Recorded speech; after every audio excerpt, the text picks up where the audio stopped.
Hello everybody and welcome to today's Sunday Q&A, which this week is brought to you from the delightful, what's it, the A127, the main road that goes in and out of Basildon, because it's Friday afternoon and I've just finished and I've got to grab a half-hour break because I haven't got enough driving time to get home. So I thought, well, while I'm sitting here, I'll do my favourite hobby, which is helping people on the CX. So, and also, because I forgot to print it, this week, rather than my piece of paper and my scribbly pen, is brought to you from the delightful tablet and Google Docs, because my mate Nigel's got into Google Docs because Outlook wanted to charge me 90 quid a year or £9 a month just so I could use Word. And I went, that seems like a lot. Oh, but you've got PowerPoint and Excel and all. Yeah, I never use them. Just use Word once a week to do this, and occasionally when I write my book. And I just don't need it. It's Google Docs, it's free. And because it's Google Docs, and I've got Google Docs, and I've got Google Email, and I've got Google Calendar. I spent a day doing this. And I've got the OneDrive, which is like that show on the TV, but nothing like that show on the TV. And because it's on the OneDrive, as soon as you type it in, it's there. You don't have to save it. And because I can get the OneDrive on this, it means because I've forgotten to print it, but it doesn't matter because it's in the clouds. The cloud, the thing that no one understands. Nothing to understand. It's just like the hard drive of your computer somewhere else. So there we go. So, okay. The only problem is I might have a bit of a struggle with timestamps. I normally write the timestamps down, so you might just have to wing it. And if I've got to do any links, I'll tell you what, I'll write them down on my pad. Timestamps probably won't work this week, but I'll try and write links down, and then I'll remember and I'll do them when I get back home. So anyway, so this week's that was the introduction, I suppose. This week's main video, I can't do timestamps. I'm going to see it, 2 minutes. Company ID. Because I went and got the company ID made up. I'll probably never use it. In trucks, you don't need this kind of stuff. But a lot of people sell in vans, particularly small vans, all the time. If you're in the Slough, Heathrow area, maybe, I don't know, maybe Gatwick, maybe Birmingham, maybe anywhere there's airports, which is all over the country, you may need company ID. So I managed to get one made up on Amazon. Might have made a couple of errors, but we'll come to that in all in good time. So Shane Hardy says, looks good all by your photo. Yeah, not quite. Couple of errors in there. As White Man Van says, he says, in a small van, I've been asked for company ID loads. No, not recently. As you say, airline work. The one thing I have missing, as do you two, is I'm often asked for an ID number. It can be anything, but needs to be there. I suggest a CX number might be a good choice. Obviously, don't call it a CX number. Not been a problem so far, as I've always been persuaded to use my phone number as ID. However easy is just to have an ID number. So yeah, so I did my ID and I put my phone number and my name and my photo and something else and the name of the company. Obviously, it's company ID. But rather than your phone number, put on maybe your CX number, and also you can have a logo. Now I've got my mate Nick, you know, the guy who was London Creative, who's now doing a solo. Nick, I'll do you a link to his channel if I can. What are we on there? 330 something. 338 link. Nick, there you go. This is entertaining, isn't it? And he's going to go and he's going to try and make me up a logo. And the logo's going to be handy because you use it all kinds of things. You can put it on a company ID, I can put it on a letterhead, I can put it on the invoices, the CX invoices, and the ones on Free Agent. Just looks nice. When it comes through, it looks nice, a bit more professional. And I'm going to work with him on this one, and it might be, depending on how busy he is, he may be available to offer this service to anybody. I don't imagine it would be dear, but if you go, I'll pay that, come in really handy, that. So I'll get him to do a video how it works, and because he does these videos, and I'll do a video on how it works. We might have a little to in and throw in type thing, but it might be one of those really useful things. You can go, right, I'll contact Nick because he's kind of CX orientated, and you'll get the ID, the letterheads, the invoice and all that, and you can talk to him and he'll muck around with it for you, and it's work in progress. We'll see about that one, but I kind of thought could help him out, bung him an extra few quid, could help you guys out because it's a one-stop shop. And if you're anything like me, I thought I can't do it. It'll take me longer to figure out how to do it than it would to pay someone to do it. But then I'm too mean to pay someone to do it, and I thought I'd get the kid to do it, but she's way too busy with the interior design stuff. And I thought, Nick, and he's lovely and helpful, so we're going with that one. So yeah, so ID number. If you're making your own, ID number. Neptune Courier says, he said, I had one made up not long after I started, as I'd seen jobs being posted, must have company ID, and he's in Scotland. They've got airports up there too. In the 4 years and 100 or so airport jobs, I have never been asked for it once, but you never know. Maybe they will ask. Leachy says, that's what I'm looking for. I'll give you a call tomorrow. He did. And Mickey says, do you have an Amazon link for it? Right, so we're now on 5:30 something. Amazon there. I'll try and see if I can try and dig it out. I'm not always au fait with this technological stuff, but if I do, I'll do a link to the Amazon thing. Well, I might have done it already. Keep your eyes open. And yeah, we'll send you over to that. There we go. So the Wise Guys. 6 minutes. We'll call that 6 minutes. Wise Guys. There we go. Right. Go Vital. He says, I'm looking for a smallish, medium-sized van, like a custom transit side with a sliding door. Now, you know my opinion of transits. My mate Ian's got one. I love it. It's beautiful. It's like the 18 van. And it's chrome, it's got a great grille and bucket seats. Would I use it to run around trying to make money as a courier? It doesn't carry a lot. But would I drive it as a motor? Oh, it's fantastic. I love it. And he says, for personal use.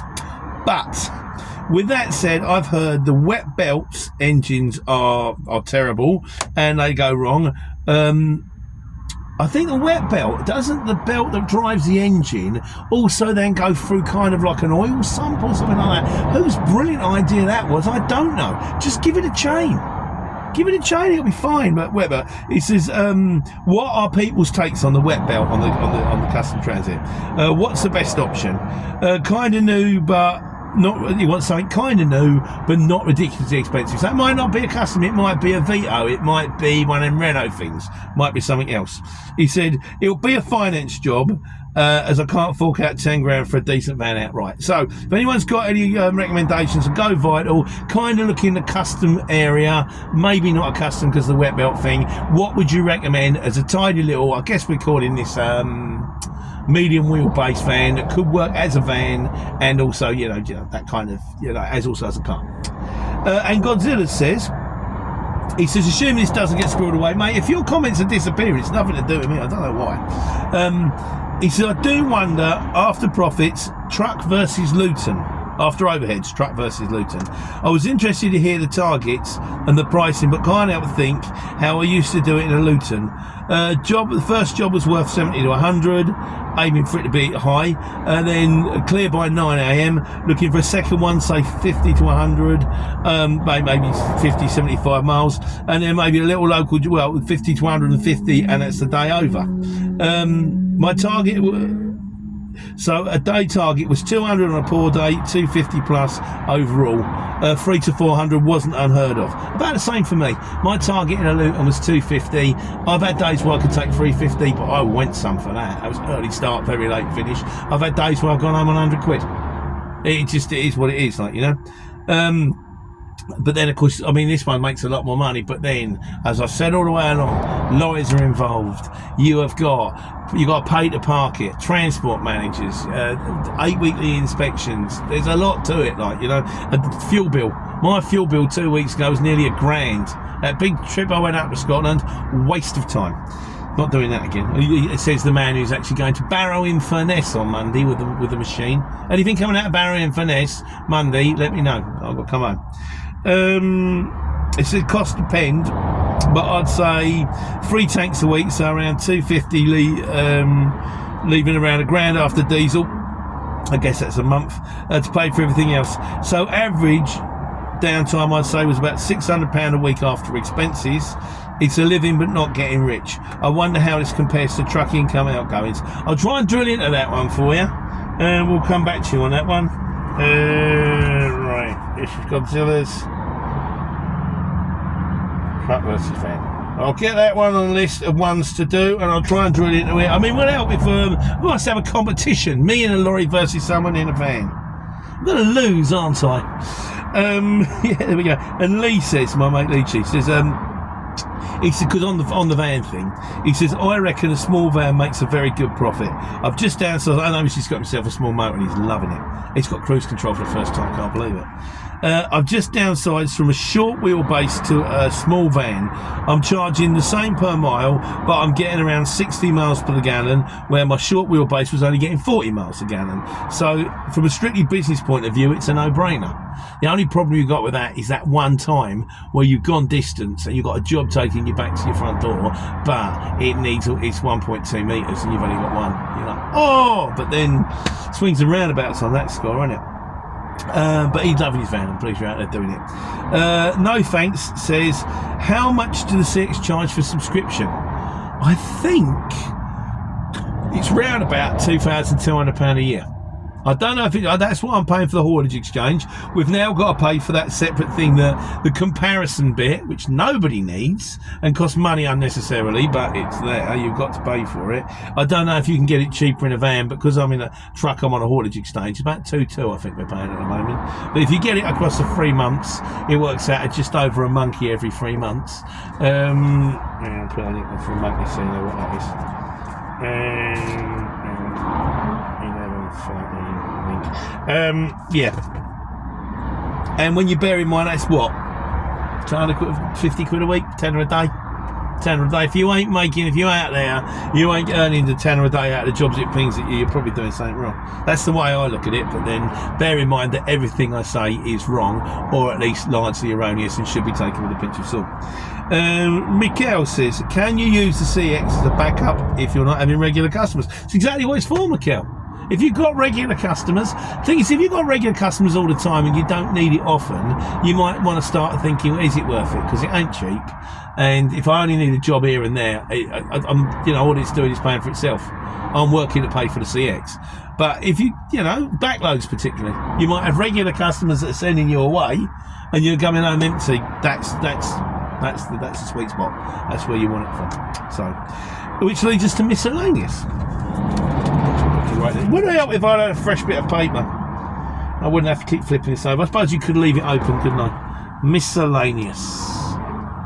12. Call that 12. Niall Wilson says, he says, I believe the CX is going to bring it on the phone to cut out people using the same account. I don't see how that would work. Because when I started in the beginning, and I started with Tony, he had the CX on his phone, and he would just send me the apps on a message. Which I know you're not supposed to do, and Tony probably wasn't supposed to do it, and it was a long time ago. But he did say eventually he would get me my own app. It never happened. But he would go, right, I've got a job for you. And what would happen? He'd see the job. I don't know, he'd search for it, and then he'd ring me up and go, right, I've got a job for you. You can search on the mobile version. And he would just ping it across. He'd say, just got to tell me. He used to say, tell me when you're at collection, tell me your delivery. And then he'd ring me up and go, yeah, I've done it. And he'd go, yeah, but... Because I didn't want to bother him. I thought, I'm efficient, I'll just get it done. Yeah, it's all done, Tone. And he'd be like, no, you've got to tell me when you're there. You've got to tell me when you're leaving. I didn't realise, because I'd not had the app, that the reason he told me this is so that he could tick it all off on the app to make it look like I was there. There you go. Doug Taylor says, oh, right. This is to do with the approach to the Dartford Tunnel. And I would say you're better off in the right-hand lane. And I've seen it countless times since, because they shut the left-hand lane to let the fuel tankers through. So if you're in the left-hand tunnel rather than the right-hand tunnel, there's a good chance you'll be sitting in traffic watching everybody else sailing at the tunnel unnecessarily, because you're thinking, I'm stopping to let the fuel tankers through. He said, Doug Taylor says, it didn't mention that if you need to go on the A13 or the A1306, it's probably easier to take the left-hand tunnel and avoid crowding across busy lanes of traffic that speeds up. It is right. If your next junction after the Dartford Tunnel is the A13, you may well be better off with the left-hand tunnel, but you can still do the right. You just go on a little bit further, hit the roundabout for kind of, where services is, if you're going off for Tilbury, and go from there. So you can do it, but it's a good point well made. And Lee Leach, he says, I've done a job on Friday for the same company. Oh, this is to do with if you go in a few times. He said, I do a lot of work for. I've done it a few times. I think it's it's the mob that I work for. No, it's not, it's a different one. And the place I collect from really likes me. I've told them to tell the company that I would do the job on a regular basis, just hoping this happens. Because you can't go in and say, I'll do it, send it through to me direct, because that's poaching and that's naughty. You're not allowed to do that. But what you can do is just say, that guy you keep sending in, can you keep sending him in? He's really good. For two reasons. Firstly, you might get the job all the time, which is great. And secondly, it's brilliant feedback for you. If someone rings up and goes, that guy you keep sending, so much better than the others, because then they think, oh, there's another job coming out of here. I wonder if he's available. Oh, there's another job. I wonder if he's available, because he's good, him. Worth doing. Right, that's it. I'm going to cut it shortish. I've got 2 minutes left to go on my break, so I'm going to upload this so it's ready to go for Sunday. Get a jump on the weekend. I'll try and put these timestamps in. I'll put that in my bag, and I'm about to hit the roads because I have finished my week of taking care and taking money.